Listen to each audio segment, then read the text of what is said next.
Essentially, the allegations approximately 4:45 yesterday afternoon, numerous 911 calls come in on Route 95 for the report of a 3-car motor vehicle accident. Preliminary investigation determines that a gray sedan, ultimately identified as being operated by this defendant, Mr. Pompei, is traveling on Route 95 southbound. While doing so, it crosses into the left-hand passing lane of travel, striking a white Cadillac SUV. Both cars then enter the median. At that point, that white SUV careens through the median into the northbound lane of travel. Ultimately, that white SUV strikes a black Jaguar sedan. Both cars end up in the breakdown lane of the northbound lane of travel. The operator of that black Jaguar sedan, Randall Ricketts, did perish in that motor vehicle accident. He was pronounced deceased at Surrey Memorial Hospital yesterday afternoon.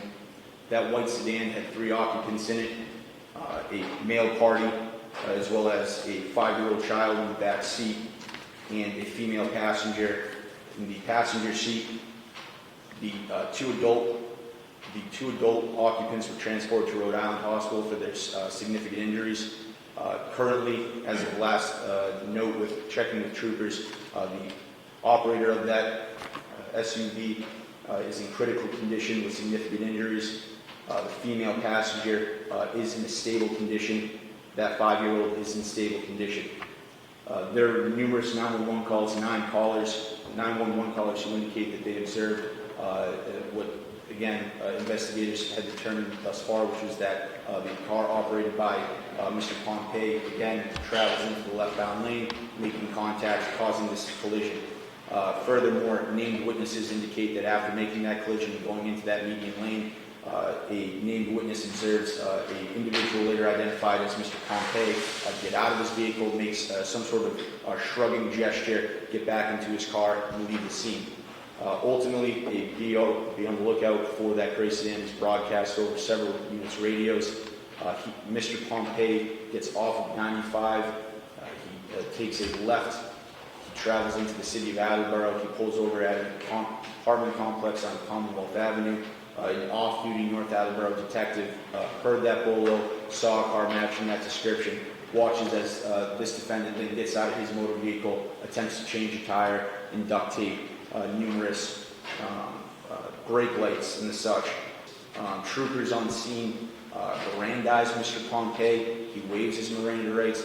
He speaks with them voluntarily for a significant amount of time. Detectives are trying to assess what had happened on Route 95. He initially tells detectives that he's traveling to Boston to speak with individuals about his murdered father. The conversation is seemingly getting nowhere. Mr. Pompei is denying any sort of motor vehicle accident, indicating that he struck a tree prior to detectives' arrival, and that is why he's outside working on his car. Detectives note that, again, the conversation is seemingly nonsensical. They note that he has pinpoint pupils. He's mumbling at different points, seemingly incoherent at other points. At that point, they continue to speak with him, determine at this point that it would make sense to complete some roadside assessments. I'm told that in the roadside assessments, Mr. Pompei did not perform well. It appeared as though he was stepping offline multiple times. He was aggravated.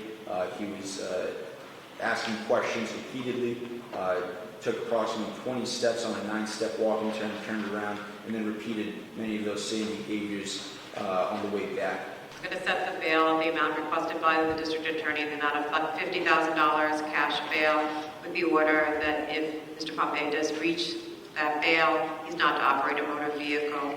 Mr. Pompei, if you do make bail, if you violate any of the court's conditions, or if you're charged with or arrested for any new offenses, you can be held without bail for 90 days or even longer for good cause.